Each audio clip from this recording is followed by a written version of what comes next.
Assalamualaikum warahmatullahi wabarakatuh. Pada pertemuan kedua perkuliahan biologi sel, kita akan membahas tentang organisasi kehidupan, yaitu tentang sel.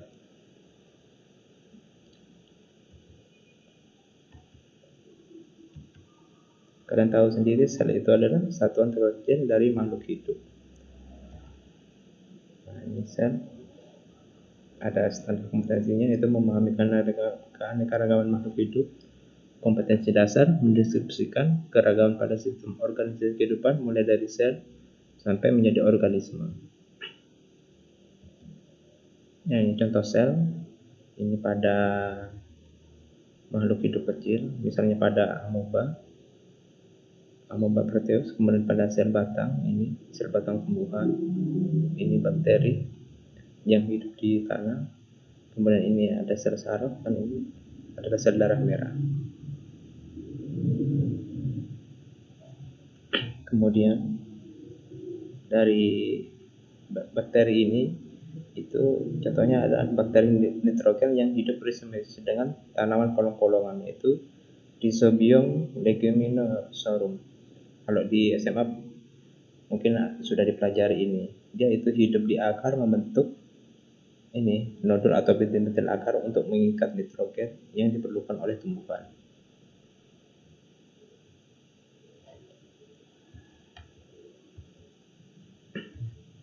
Kemudian dari sel ke organisme itu ada tingkatan hierarkinya, yaitu dari sel, satuan terkecil makhluk hidup, kemudian menjadi jaringan. Sekelompok sel yang memiliki bentuk dan fungsinya sama, jaringan menjadi organ. Sekelompok jaringan yang saling bekerja sama, kemudian menjadi sistem organ. Ada sistem peredaran darah, sistem pernapasan, dan lainnya. Kemudian dari sistem organ menjadi organisme. Makhluk hidup yang terdiri dari lebih dari satu sel. Nah, ini sejarah penemuan sel ditemukan oleh Robert Hooke ketika dia meneliti sayatan gabus. Kemudian makhluk hidup itu terbagi menjadi dua, yaitu uniseluler, makhluk hidup yang terdiri hanya dari satu sel. Jadi makhluk uniseluler ini adalah makhluk yang sederhana. Contohnya pada amoeba dan paramecium. Kemudian multiseluler itu contohnya tumbuhan dan hewan. Bagian-bagian sel itu, yang pertama adalah inti sel, pusat pengatur dari segala macam kegiatan sel. Kemudian ada cairan sel atau sitoplasma, yaitu cairan yang melapisi sel, baik itu di dalam sel dan di luar. Kemudian ada membran sel, terdiri lipoprotein untuk mengatur keluar masuknya zat dari dan ke dalam sel. Nah, ini organel sel atau bagian-bagian dari sel. Ada ribosom, fungsinya ini tempat sintesis protein. Lisosom, tempat dihasilkannya enzim. Mitokondria, penghasil energi. Retikulum endoplasma, penghubung inti sel dan sitoplasma. Kemudian badan Golgi, alat pengularan protein. Kemudian ada vakuola, centriole, dan plastida. Pada tumbuhan ini biasanya ditemukan plastida, sedangkan pada hewan ditemukan ini centriole. Pada sel hewan dan tumbuhan pasti ada perbedaannya. Pada sel tumbuhan itu ada dinding sel, plastida. Pada sel hewan tidak.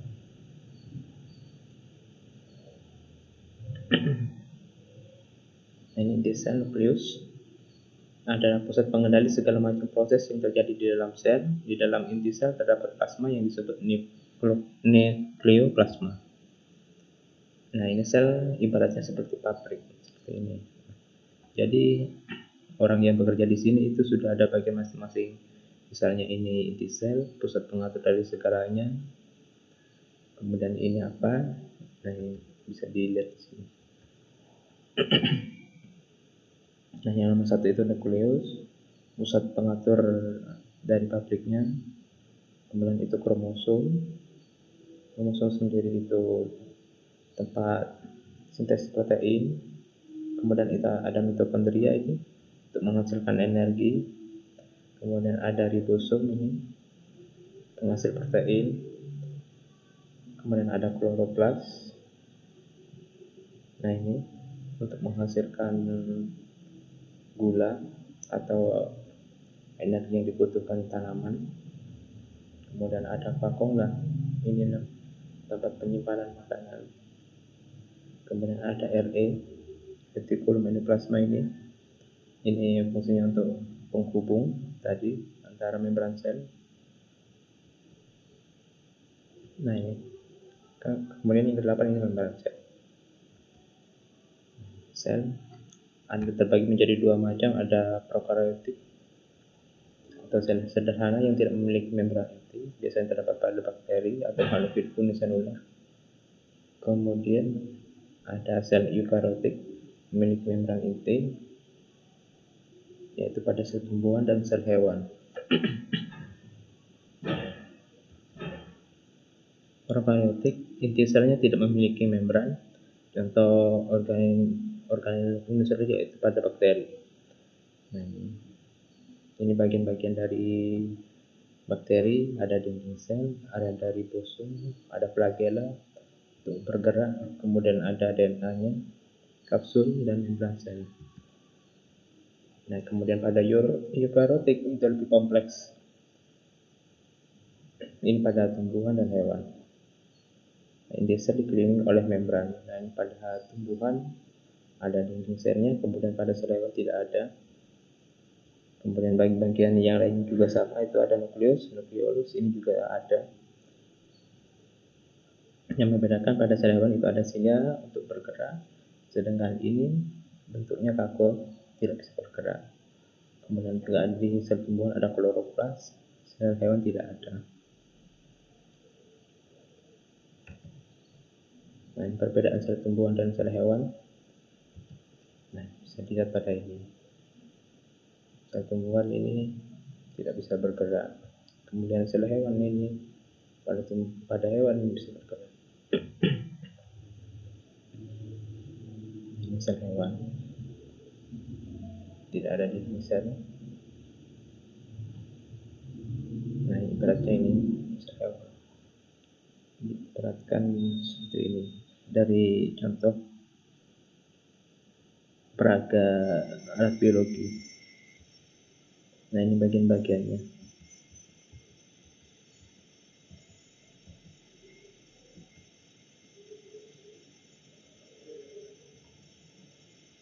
Ada RE kasar, ada RE halus, ada ribosom, badan Golgi, nukleus, membran sel, mitokondria, ribosom. Kemudian ini sel tumbuhan. Nah, ibarat sel tumbuhan diibaratkan sebuah roti yang kaku, kemudian ada isinya seperti ini.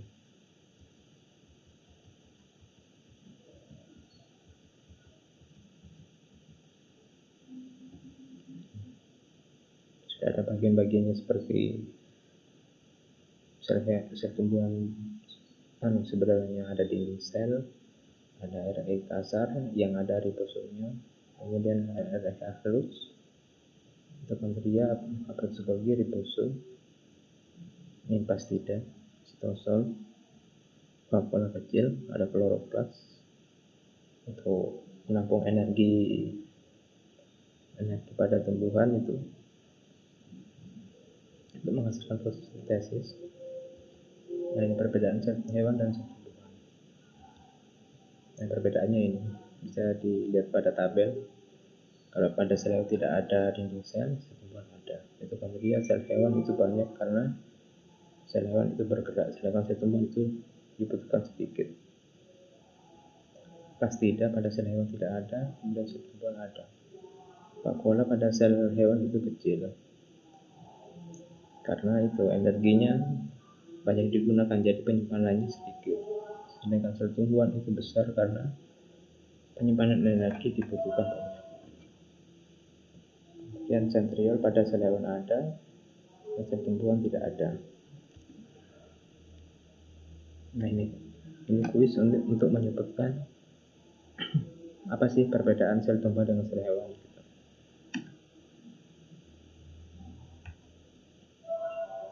Sekarang ke mekanisme transport pada sel.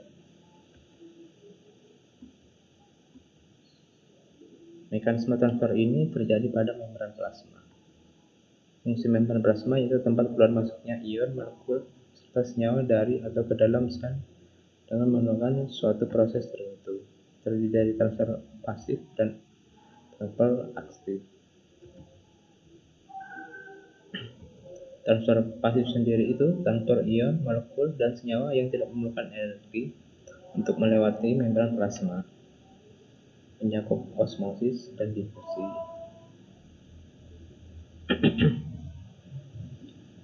Difusi itu proses pergerakan acak partikel atau molekul gas, cairan, dan larutan dari konsentrasi tinggi ke konsentrasi yang lebih rendah hingga mencapai tahap keseimbangan seperti air dan gula itu cepat bersatu.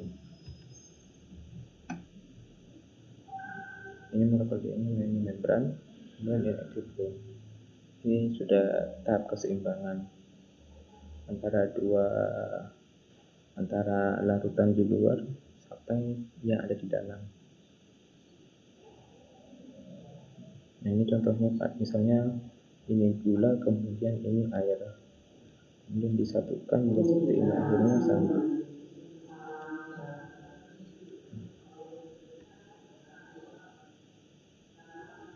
Nah, ini kan tanpa pasif itu yang bisa masuk itu gas, molekul hidrofоб, molekul polar berukuran kecil, sedangkan molekul polar yang berukuran besar seperti glukosa dan asam amino itu tertolak.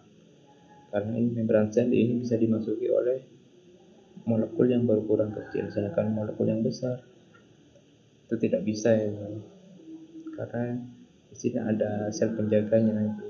Untuk memasukkan glukosa dan asam amino itu dibutuhkan transfer aktif atau transfer yang membutuhkan energi ATP.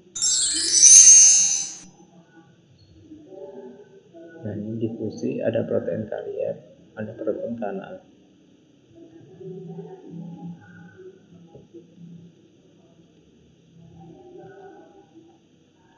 Protein karier itu protein pembawa berubah-ubah bentuk sehingga menggerakkan zat pelarut menyeberangi membran saat perubahan bentuk. Nah, itu tadi asam amino dan glukosa itu bisa masuk melalui proses difusi, diantaranya melalui protein karier. Nah, jadi protein karier itu bisa membuka kini sehingga asam amino dan gula itu bisa masuk.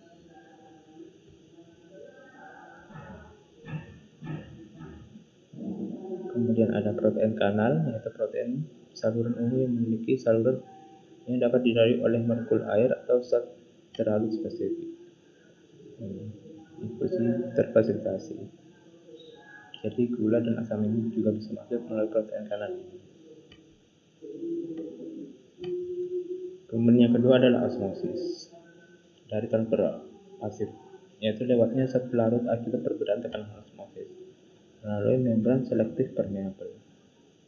Kenapa disebut selektif permeabel? Karena ini bersifat selektif, dari molekul yang kecil itu bisa masuk, sedangkan molekul yang berukuran besar tidak bisa.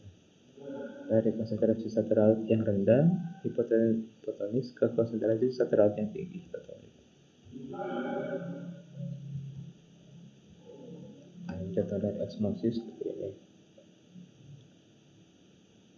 Larutan hipotonik ke larutan yang hipertonik. Pori-pori pada membran sintetik ini terlalu kecil untuk dilewati molekul gula, namun cukup besar untuk dilalui molekul air. Bagaimana hal ini mempengaruhi konsentrasi air? Nah, jawabannya ini. Air melintasi membran dari wilayah berkonsentrasi zat terlarut lebih rendah ke wilayah yang berkonsentrasi zat terlarut lebih tinggi sampai konsentrasi zat terlarut pada kedua sisi membran setara. Kemudian mengapa osmosis itu penting untuk sel dan manusia? Nah, ini fungsinya ini. Sel menghapus air yang dihasilkan oleh sel respirasi. Kemudian sel usus besar ini menyalurkan air ke aliran darah.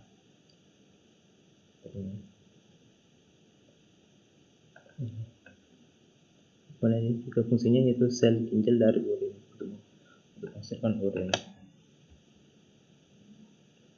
Nah, usaha sel hidup untuk menjaga tekanan osmosisnya disebut homeostasis, yaitu ada keseimbangan antara lingkungan luar dan lingkungan dalam tubuh makhluk hidup, sehingga makhluk hidup itu suhunya tetap stabil.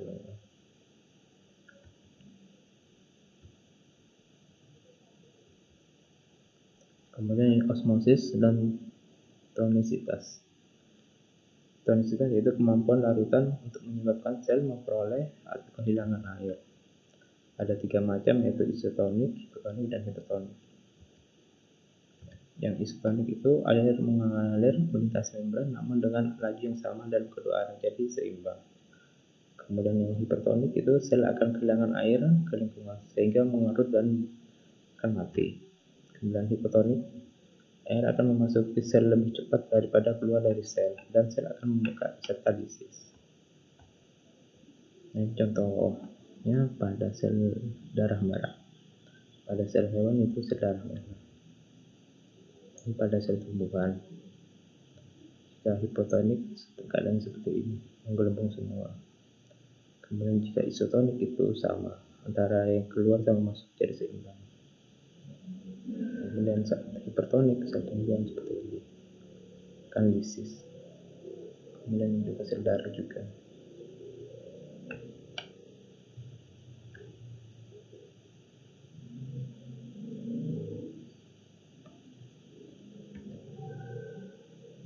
Sel hewan berada dalam kondisi paling baik dalam lingkungan isotonik. Jadi seimbang antara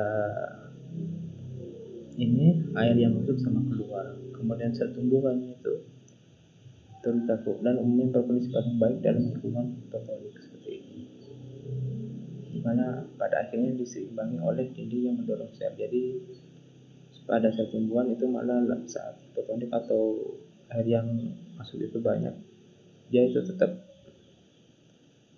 kuat gitu, kaku, soalnya dilapisi oleh dinding sel gitu. Tapi jika pada sel darah, jika terlalu banyak airnya maka ini akan lisis juga atau pecah.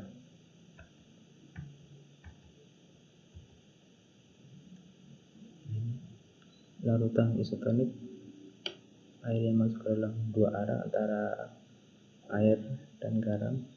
Kemudian hipotonik, air yang masuk ke dalam sel.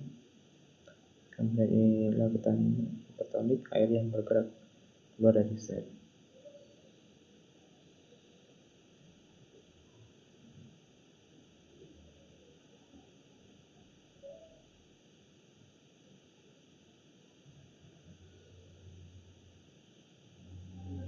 Kemudian yang kedua, transfer aktif, yaitu setelah melawan gradien konsentrasi melintasi membran plasma dari sisi yang konsentrasinya rendah ke sisi yang konsentrasinya lebih tinggi.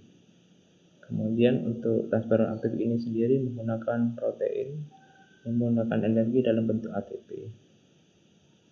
ATP sendiri itu bentuknya adenosine trifosfat. Contohnya ini pada pompa natrium kalium. Ya, ini prosesnya. Yang pertama, pengingkatan sitoplasma Na+ ke stimulasi fosforilasi protein oleh ATP. Ini lingkungan luar sel, ini lingkungan dalam sitoplasma. Kemudian Na+ nya ini ada bantuan protein ATP, kemudian ini diikat. Nah, setelah fosforilisasi menyebabkan protein mengubah bentuk ini, jadi dikeluarkan. Kemudian perubahan konfirmasi menyebabkan Na+ keluar dan ini terjadi pengingkatan kalium ke dalam. Ada protein lagi yang membantu.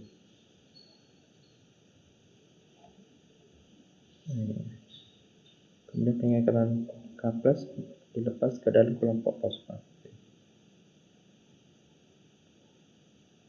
Itu seterusnya.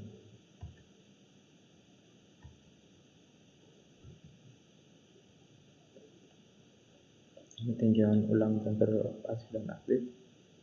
Jika transfer pasif itu tidak membutuhkan energi, jadi molekul atau zat itu bisa keluar masuk, baik itu molekul kecil yang bisa masuk melalui CD membran ataupun molekul yang berukuran besar melalui protein kanal dan protein transport.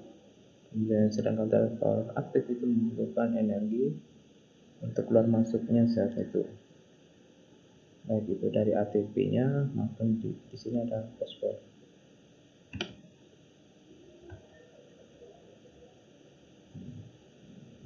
Transfer pasif ada yang difusi, ada yang difusi terfermentasi oleh protein. Dan transfer aktif menggunakan energi untuk membuka protein ini. Transfer pasif yaitu zat berdifusi melalui gradien konsentrasi, sedangkan transfer aktif melawan gradien konsentrasi dengan adanya energi ATP. Transfer massal melintasi membran plasma ada eksositosis, yaitu vesicle transfer bermigrasi ke membran plasma, menyatu dengan membran tersebut dan melepaskan isinya. Kemudian endositosis, yaitu molekul memasuki sel di dalam vesicle yang melekuk ke arah dalam dari membran plasma.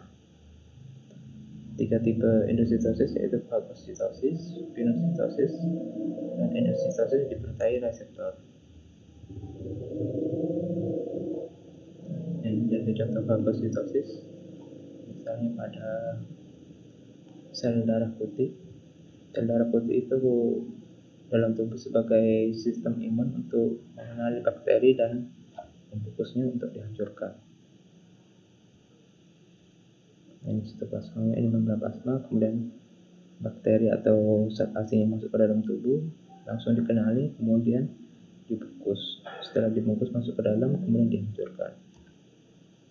Sel menelan partikel dengan cara menyelubungi partikel dengan besi pada dia dan mengemasnya dalam kantong selaput membran yang cukup besar yang biasanya disebut dengan vakuola. Phagocytosis yaitu sel menembus semua zat yang terlalu zat tidak bersifat spesifik.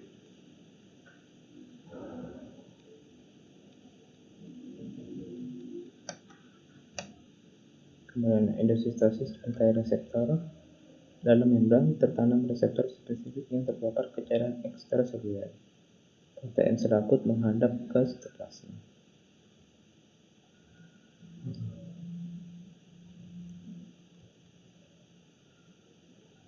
Jangan ulang dari endositosis, ada fagositosis, pinositosis, dan endositosis yang dibantai reseptor.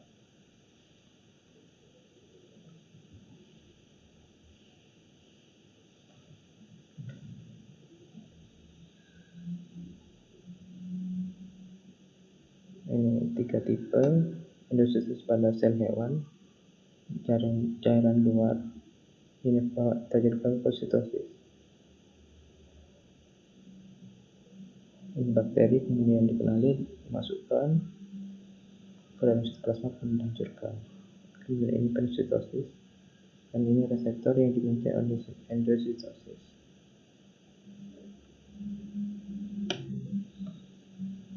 Oke, sekian, terima kasih. Jika ada yang ingin bertanya silakan tulis di kolom komentar Google Classroom. Atas perhatiannya, Assalamualaikum warahmatullahi wabarakatuh.